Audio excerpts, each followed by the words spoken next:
우리 기독교 2000년 역사 가운데 교회는 무엇인지, 교회가 무엇을 해야 하는 곳인지를 묻는 수많은 질문들이 있었고요. 그리고 수많은 대답이 또한 있었습니다. 그 수많은 대답 중에 몇 가지를 특별히 제 마음에 담고 있는 이 교회가 어떤 곳인지, 어떤 곳이 되어야 하는지에 대한 우리 성경의 몇 가지의 교회에 대한 정의를 이 시간 소개하기를 원합니다. 먼저 교회는 하나님의 구원받은 백성의 모임입니다. 예수 그리스도를 나의 삶의 주인으로 고백하는 사람들의 모임, 그곳이 바로 교회입니다. 두 번째로 성경이 우리에게 가르쳐주고 있는, 특별히 사도행전이 우리에게 가르쳐주고 있는 교회의 또 다른 정의는 일전에 한번 말씀을 드린 대로 그 길을 걸어가는 사람들입니다. 여기서 말하는 그 길은 예수님이 이미 걸어가신 길을 의미합니다. 사도행전에서 처음 설립된 이 교회 교인들은 이 교회를 이해할 때 이미 주님께서 걸어가신 그 길을 따라서 걸어가는 사람들의 모임을 교회로 그렇게 정의를 내렸습니다. 여러분, 우리 교회 파송 찬양 다 잘 아실 것 같습니다. 선한 능력으로라는 찬양인데요. 이 찬양이 특별히 우리 크리스찬이 어떤 사람인지를 보여주고 있는 대표적인 찬양입니다. 이 찬양이 우리에게 이야기하는 크리스찬은 바로 주님이 걸어가신 그 길을 따라서 걸어가는 사람들이라는 의미가 그 안에 있습니다. 이 곡의 가사를 지으신 분이 독일의 나치에 저항하며 마침내는 그 나치에 의해서 사형을 당한 본회퍼라는 분이십니다.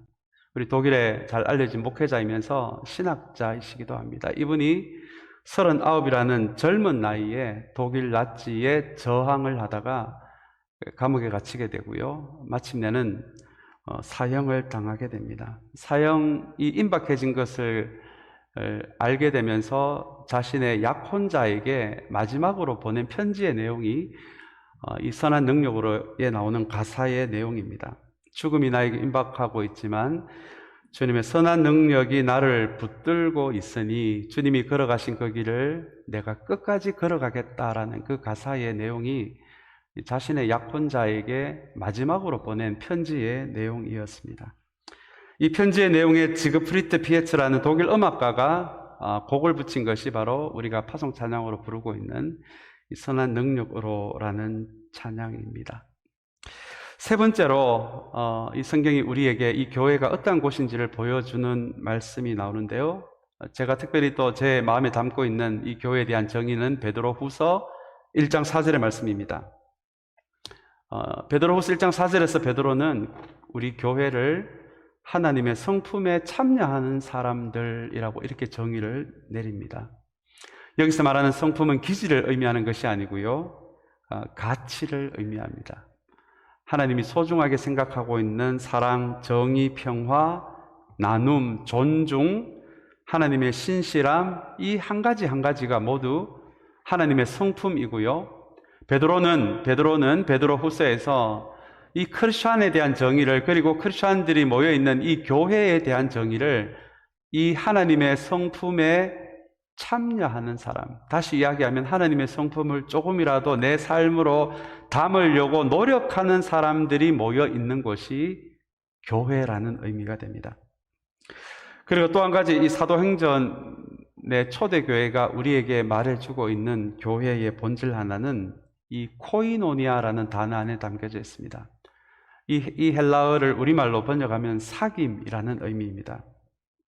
교회는 다른 어떤 곳이 아니라 하나님과의 사귐을 배워가는 곳, 그리고 공동체 안에서 서로 우리 사람들 사이에서, 공동체의 한 사람 한 사람 사이에서 진실하고 친밀한 사귐을 배워가고 연습하고 훈련하는 것이 바로 교회다라는 의미가 그 안에 담겨져 있습니다. 우리 그러고 보니 벌써 다음 주가 임직식이 그렇게 이제 다음 주로 다가왔습니다. 우리 긴 시간 동안 우리 함께 교육하고 조금은 준비되었으면, 우리 준비되는 임직식이 되고 준비되는 임직자가 되었으면 하는 마음으로 우리 함께 16주 동안 그렇게 매주 모여서 공부도 했습니다. 오늘 제가 이 임직식에 대해서 가만히 생각해 보니까 참 감사하더라고요. 우리 교회가 새롭게 설립이 되고 처음 맞는 임직식까지 주님이 우리 공동체에 부어주신 사랑도 생각이 났고 그 주님의 돌봄과 인도하심도 생각이 나는 그 계기가 된 것이 또 저에게 이 임직식이 될 것 같습니다.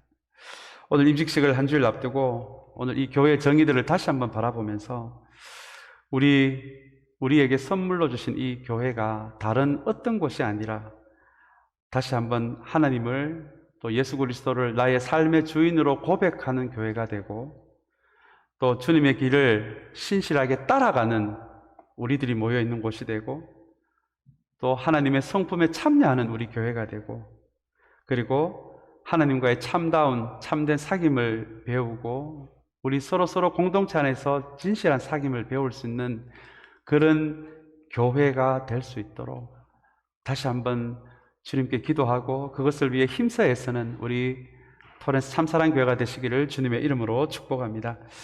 오늘 우리가 읽은 고린도 전서 13장에는 바울이 소개하는 교회가 어떠한 곳이 되어야 하는지가 잘 드러나 있습니다. 이 고린도 13장을 가만히 들여다보시면 교회에 대한 또 다른 정의가 하나 나타나 있는데요. 그 정의가 바로 사랑의 공동체입니다. 오늘 말씀의 제목을 공동체 사랑으로 빚어지다라고 이렇게 제가 제목을 붙여 보았는데요. 이 고린도전서 13장 전체를 통해서 바울이 그 시대에 문제가 많았던 고린도 교회에게 가르쳐 주고 싶었던 교회의 본질 중에 하나가 바로 이 사랑의 공동체입니다. 고린도전서 13장은 사랑에 대한 아주 깊은 통찰력이 담겨 있다 보니까 결혼식 주례로도 많이 사용되는 이 성경 본문이 고린도전서 13장이기도 합니다. 그러나 여러분, 오늘 이 바울이 이야기하는 이 사랑 이야기가 그저 단순하게 결혼식 주례에 쓰이는 의미로 그렇게 달달한 솜사탕 같은 사랑 이야기가 아닙니다. 어떤 관점에서 보면 굉장히 우리에게 부담이 되고 힘드는 그런 사랑 이야기가 될 것 같습니다. 이렇게 성경이 이야기하는 진리는 가볍지 않습니다. 구구단처럼 쉽지 않습니다. 성경이 이야기하는 진리의 대부분은 우리에게 부담이 되고 우리에게 힘들게 다가옵니다. 그러나 여러분, 이 무거운 진리가, 이 부담이 되는 진리가 우리 안에 스며들기 시작해서 내 삶의 작은 영역에서부터 실천이 되기 시작할 때 이 부담스러운 진리가 주님의 말씀처럼 우리를 자유하게 할 수 있습니다. 오늘 특별히 우리 교회가 세워지고 나서 첫 번째 임직식을 앞두고 솜사탕 같은 달달한 이야기가 아니라 조금은 바울이 이야기한 어려우면서도 부담이 되고 힘이 드는 그런 사랑 이야기를 우리 공동체가 함께 나누기를 원합니다. 다시 한번 임직식을 앞두고 교회의 본질이 사랑이 되어야 함을 말하고 싶었습니다. 그리고 임직식을 앞두고 지금까지 우리에게 부어주신 주님의 사랑을 기억하면서 이 사랑 이야기와 함께 우리 교회가 다른 어떤 것이 아니라 사랑으로 빚어져 갔으면 하는 마음으로 오늘 고린도전서 13장을 우리 임직식을 한 주일 앞두고 함께 나누기를 원합니다. 조금은 부담스럽고 힘든 사랑이 이야기지만 여러분, 이 사랑이 우리의 몸과 마음과 영혼 안에 스며들기 시작할 때 이 힘든 사랑 이야기가 마침내는 우리를 자유하게 할 수 있다는 것을 기억하면서 오늘 이 말씀을 함께 좀 대하기를 원합니다. 먼저 오늘 본문의 배경을 조금 이해하시면 바울이 왜 이렇게 사랑을 어렵게 이야기하고 있는지를 우리가 좀 더 잘 알 수 있을 것 같습니다. 오늘 본문의 배경은 고린도 교회입니다. 여러분들이 잘 아시는 대로 고린도 교회는 유럽의 그리스, 우리가 잘 아는 그리스의 고린도라는 항구 도시에 세워진 교회, 바울이 그 고린도라는 항구 도시에 세운 교회가 바로 이 고린도 교회입니다. 그런데 여러분, 이 고린도라는 도시가 항구 도시이다 보니까 여기에 교회가 세워지긴 했지만 이 세워진 교회에 바울이 떠나면서 지속적으로 좋지 않은 그 고린도 도시의 문화가 교회 안으로 흘러 들어가기를 시작했습니다. 바닷가이다 보니 여러 나라의 그 샤머니즘에 기초한 우상들이 이 항구에 배가 들어오면서 우상들도 함께 수입이 되어 이 고린도라는 도시 안에는 수많은 우상들이 존재하는 도시가 되었습니다. 역사적 문헌에 의하면 특별히 수입된 그 수많은 우상 중에서도 비너스라는 여신을 모시는 그런 신전이, 대형 신전이 고린도에 있었다라는 것을 그렇게 고고학적인 논문에 밝혀지기도 했습니다. 이 비너스라는 여신을 모시는 이 신전에 여성 사제가 1000명이나 있었다라고 하고요. 그리고 이 여성 사제들은 이 여신의 이름으로 매춘을, 이 신전 앞에서 매춘을 하였던 곳이 바로 이 비너스라는 이 여신을 모시는 그 사람들의 예배 방식이었습니다. 그래야 이 비너스가 기뻐하며 이 고린도 지방에 번영과 풍요로움을 가져올 수 있다라고 그렇게 믿었던 것입니다. 이 고린도라는 도시가 이 정도까지 되다 보니까 그 시대 그리스 사전에 이 고린도라는 이 도시 이름이 영어 사전에 다른 의미로 그렇게 올려지기도 했습니다. 이 고린도라는 의미가 도시 이름인데 이것이 의미가 발달이 되어서 성적으로 타락한 사람을 고린도라고 부르는 그런 의미로 사전에 이 고린도라는 단어가 올려지기도 했습니다. 다시 이야기하면 누군가를 향해서 이 고린도 같은 인간아, 이 고린도야 라고 부르면 너는 굉장히 성적으로 타락한 사람이야 라는 의미가 사전에 올라갈 정도로 고린도라는 도시는 그렇게 타락한 도시였습니다. 그러다 보니 이 고린도 교회가 이 도시가 타락함과 동시에 교회도 조금씩 변질되어져 가는 일들이 벌어졌습니다. 고린도 교회 안에 이 여신을 섬기는 사제들의 영향을 받아서 교회 안에서도 성적으로 타락한 사람들이 나타나기를 시작했습니다. 또한 이 고린도 교회가 참 흥미로운 교회인데요. 우리가 신약 성경에서 알만한 유명한 선교사 목회자들이 다 다녀간 곳이, 또 목회를 한 곳이 이 고린도 교회입니다. 그래서 고린도전서를 찬찬히 살펴보시면 이 아볼로도 다녀갔고요, 바울도 다녀갔고요, 베드로도 다녀간 곳이 바로 이 고린도 교회입니다. 이렇게 영적인 거장들이 다녀가다 보니까 교회 안에서 파가 생겼습니다. 아볼로를 좋아하는 사람들은 아볼로파를 만들었고요, 바울을 좋아하는 사람은 바울파를 만들었고요, 그리고 베드로를 좋아했던 사람들은 베드로파를 만들어서 서로 그렇게 대립했던 곳이 또한 이 고린도 교회였습니다. 또한 성령에 의한 은사가 굉장히 많이 나타난 곳이 또한 이 고린도이기도 했습니다. 이 고린도 교회 전체 분위기가 굉장히 강력한 은사가 나타난 교회. 그러나 이 은사가 교회가 하나됨을 위해 쓰이지 않고 서로가 가지고 있는 성령께서 주신 은사들을 비교하면서 교회 안에서 누가 더 능력 있는 사람이냐라는 이 은사를 통해 높낮이를 만들어버린 것이 또한 이 고린도 교회이기도 합니다. 지금 바울은 자신이 세운 이 교회가 이렇게 변해가는 모습을 보면서 어떻게 하면 이 교회를 회복시킬 수 있을까? 고칠 수 있을까? 다시 원래 자리로 돌아가게 할 수 있을까를 고민하다가 기록한 것이 바로 이 고린도 전서입니다. 고린도 전서 전체를 통해서 이 고린도 교회가 가지고 있는 문제를 조목조목 짚어내면서 영적인 법칙들과 대안들을 세워준 성경이 바로 이 고린도 전서인데요. 이 고린도 전서의 클라이막스 같은 부분이 바로 오늘 우리가 읽은 고린도 전서 13장입니다.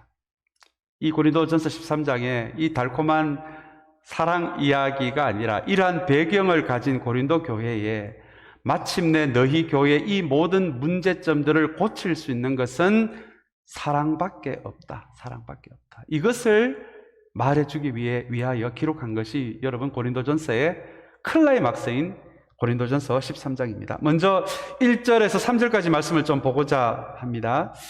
저는 처음에는 이 1절에서 3절까지 말씀을 그냥 그렇게 큰 관심이 없이 지나갔습니다. 왜냐하면 4절부터 사랑은 오래 참고라는 우리에게 잘 알려진 그 유명한 말씀들이 나와서 1절, 2절, 3절에는 그렇게 큰 관심을 없이 이 말씀을 가볍게 지나가다가 다시 한번 1절, 2절, 3절을 묵상하면서 갑자기 저에게 두려운 생각이 들고 무서운 생각을 주었던 것이 바로 1절에서 3절까지의 말씀입니다.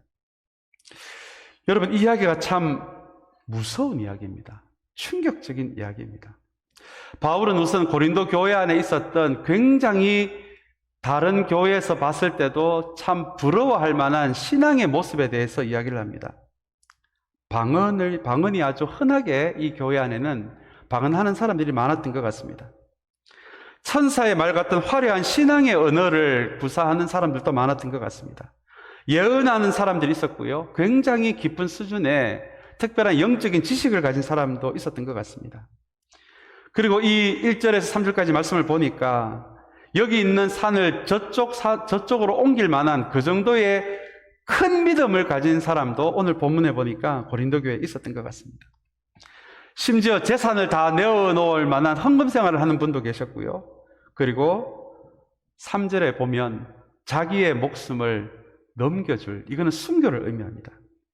이렇게 순교를 하는 사람도 있을 정도로 사실은 이 고린도 교회는 굉장한 교회였습니다. 대단한 교회였습니다. 아마 그 시대 다른 지역에 있었던 교회들뿐만 아니라 지금 21세기에 있는 이 땅에 있는 수많은 교회들도 과연 이 고린도 교회 같은 이 정도의 신앙을 보여줄 만한 교회를 찾을 수가 있을까라고 할 정도로 이 교회는 정말 가지고 있는 것이 많은 교회였습니다.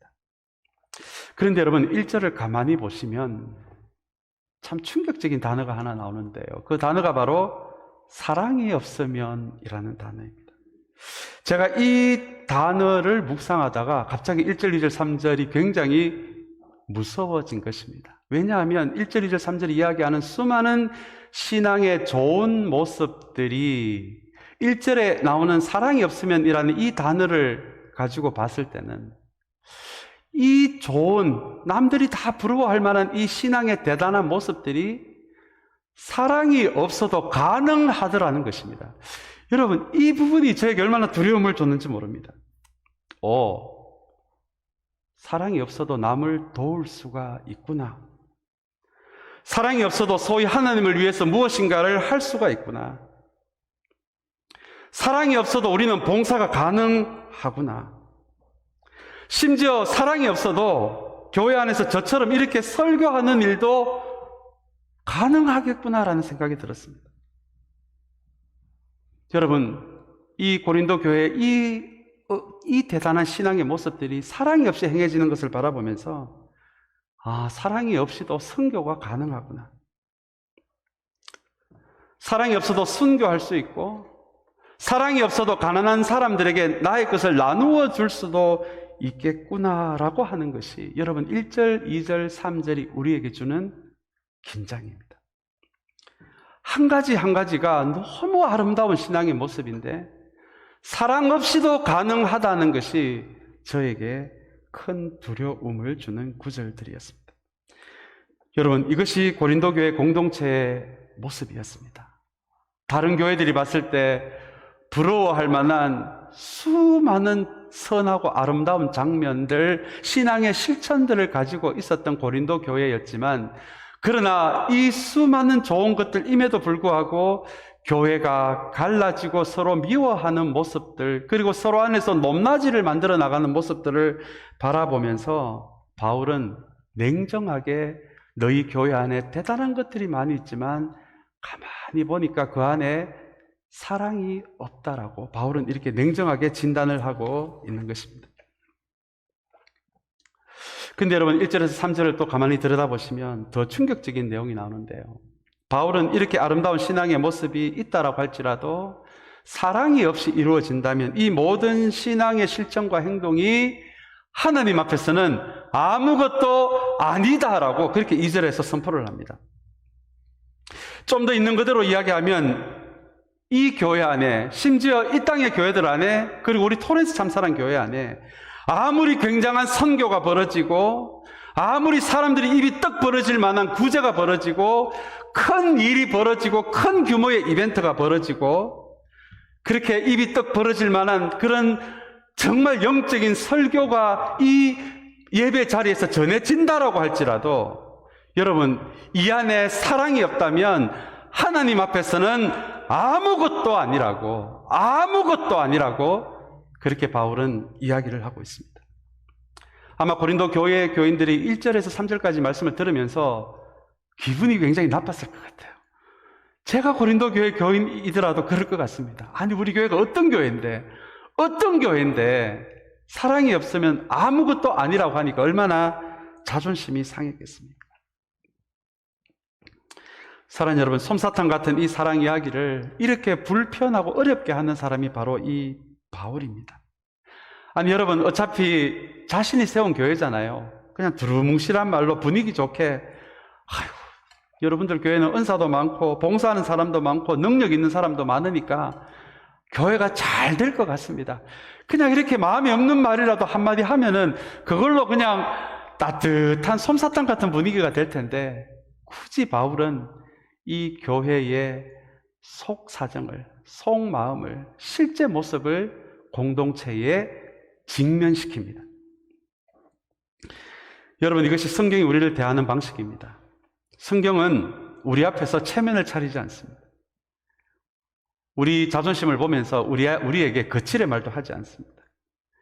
그냥 성경은 우리 한 사람 한 사람에 대해, 그리고 교회에 대해 우리에게 불편한 진실들을 끄집어냅니다.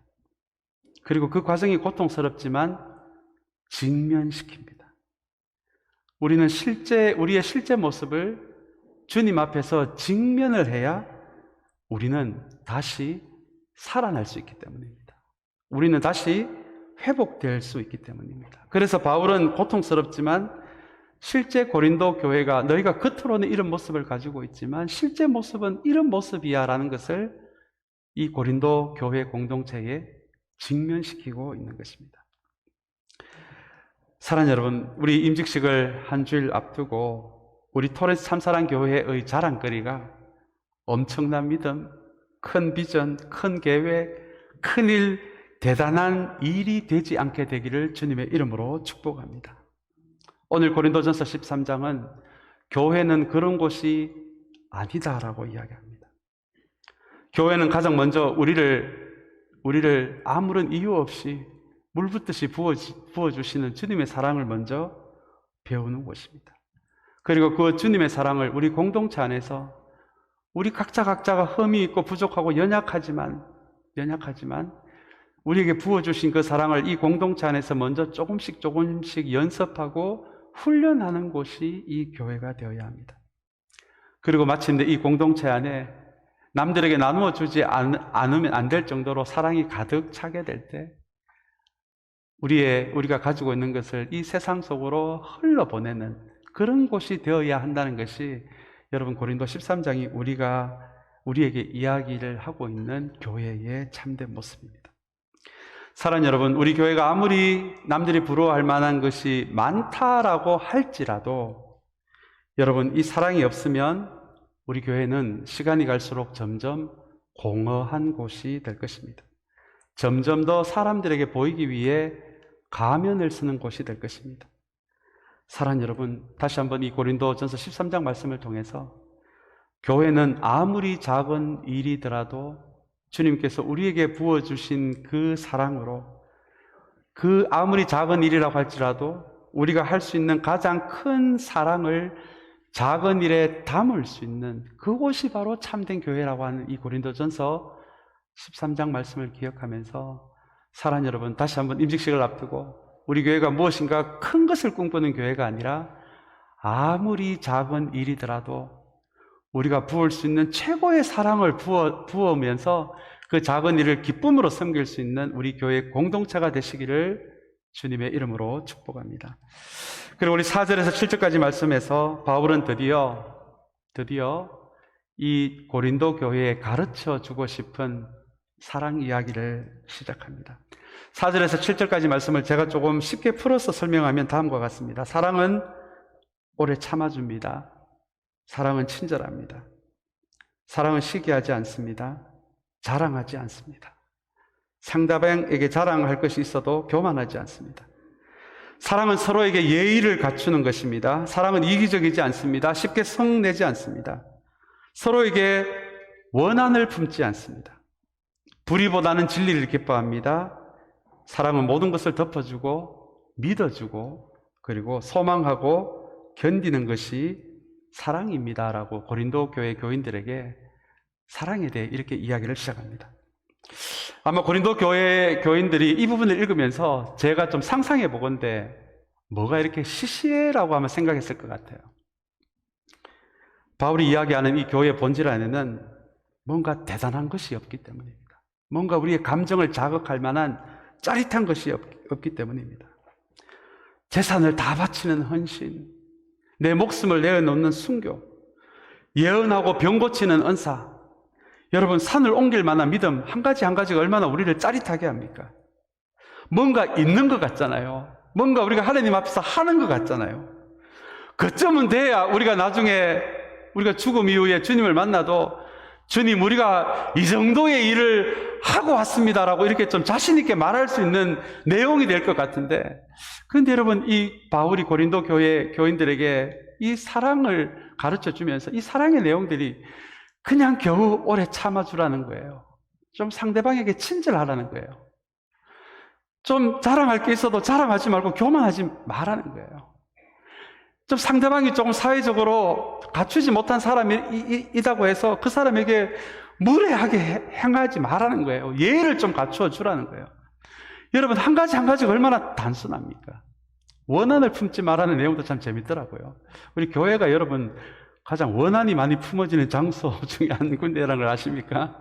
우리도 사람이니까 실망할 수가 있잖아요. 감정이 상할 수가 있잖아요. 그러면 거기에서 멈추면 되는데 누구도 지울 수 없는 붉은 선을 우리의 마음에 쫙 그으면서 너를 상대하나 봐라 이러지 않습니까? 이게 원한을 품는 거거든요. 근데 오늘 바울이 가르쳐주는 이 사랑이 뭐가 대단한 것이 아니라 마음은 상할 수 있어도 누구도 지울 수 없는 붉은 선은 긋지 마라. 원한을 품지 마라. 사랑이 뭐 대단한 것이 아니라 그게 사랑이야. 그게 사랑이야. 좀 상대방이 부족해도 좀 참아주면 안 되나? 좀 소망 가운데 상대방이 부족함을 좀 견뎌주면 안 되나? 그 한 사람 한 사람의 그 영적 잠재력을 위해서 기다려주시는, 우리가 부족해도 우리를 기다려주시고 참아주셨던 주님의 사랑을 생각하면서 좀 참아주면 되지 않겠니? 여러분 지금 바울은 어떻게 보면 고린도 교회 교인들의 입장에서는 시시하게도 들릴 수 있는 이 사랑 이야기를 들려주고 있는 것입니다. 아마 바울은 고린도 교회가 생각하는 방식으로 교회를 생각하지 않았을 것입니다.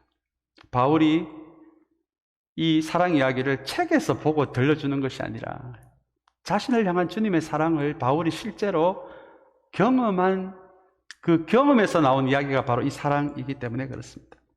여러분 잘 아시는 대로 바울은 굉장한 학문을 갖춘 사람이었던 바리새인이기도 했던 사람이었습니다. 그래서 늘 일반 사람들에 비해서 도덕적인 우월의식을 가지고 있었던 사람이고요. 그리고 폭력성이 강한 사람이었습니다. 그래서 이 초대교회를 핍박하는 것이 하나님을 기뻐하게 하는 방법이라는 것으로 그렇게 잘못 알고 초대교회에 수많은 폭력을 가했던 사람이었습니다. 그래서 초대교회가 이름만 들어도 벌벌 떨 수밖에 없었던 사람이 이 바울인데요.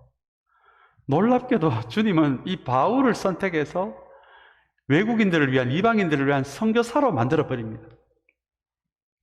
바울은 아마 아라비아 광야로 가서 몇 년 동안 거기서 자신을 돌아보는 시간을 가지면서 주님의 이 사랑을 아마 깊이 묵상했을 것 같습니다. 그렇게 주님 앞에 형편없이 살았는데도 바울에 대한 예수님의 사랑을 가만히 묵상해 보니까 그 사랑이 자기를 참아주었던 사랑이었다는 거예요. 내가 그렇게 형편없는 삶을 살았지만 주님은 나에게 친절하셨다는 거예요. 나를 기다려주는 사랑이었고 나를 믿어주는 사랑이었다는 거예요.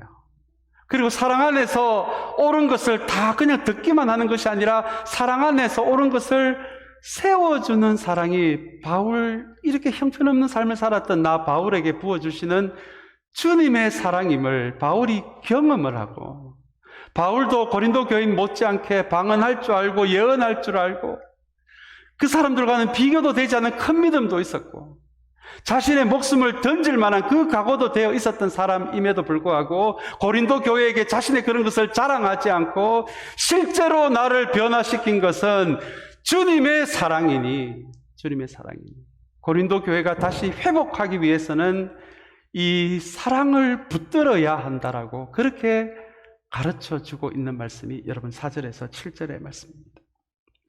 특별히 6절의 말씀이 참 놀랍습니다. 우리 6절 말씀 한번 같이 읽을까요? 사랑은 불의를 기뻐하지 않으며 진리와 함께 기뻐한다라는 내용입니다.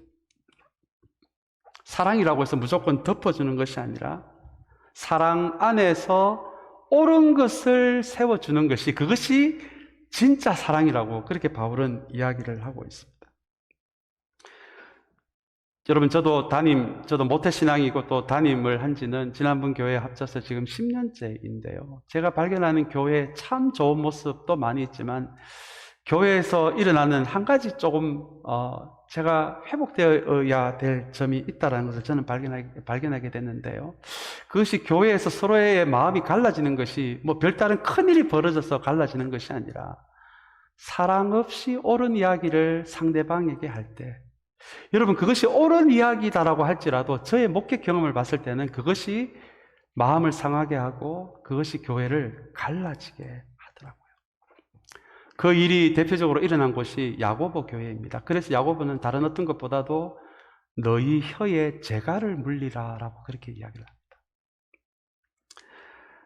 사랑하는 여러분, 다시 이야기를 한다면 교회 안에서 옳은 이야기를 할 때, 비록 이것이 나에게 옳은 이야기라고 할지라도 이것이 교회 전체의 하나됨을 깰 수 있는 이야기라면 내 입을 다물어 버리는 것이, 여러분, 이것이 또한 고린도전서가 이야기하는 올바른 사랑의 방식입니다. 우리 공동체 안에는 사랑도 있어야 되지만 옳은 것도 세워져야 합니다. 여러분, 이거는 우리가 반드시 기억해야 될 내용이에요. 우리는 사랑으로 잘못된 것을 퉁 쳐서는 안 되는 교회입니다.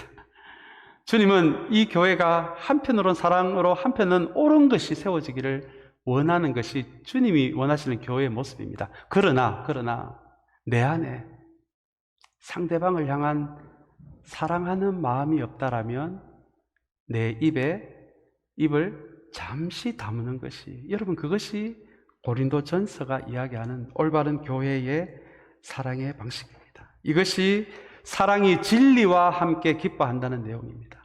내가 남의 잘못된 것을 고쳐줄 때 내 안에 사랑이 있다는 것이, 저 사람의 한 영혼을 위한 사랑하는 마음이 나에게 넘쳐나게 될 때 그때 상대방에게 옳은 것을 세워주는 것. 여러분, 이것이 고린도전서 13장 6절이 이야기하는 사랑은 불의를 기뻐하지 않으며 진리와 함께 기뻐한다라는 말씀의 의미입니다. 사랑하는 여러분, 다시 한번 우리 임직식을 한 주일 앞두면서 우리에게 선물로 주신 우리 이 참사랑 교회가 사랑 안에서 옳은 것을 세울 수 있는 교회가 되기를 주님의 이름으로 축복합니다. 이제 우리 마지막 후반부의 말씀인데요, 우리 8절, 9절, 10절, 우리 11절까지 말씀을 우리 한번 같이 보도록 하겠습니다.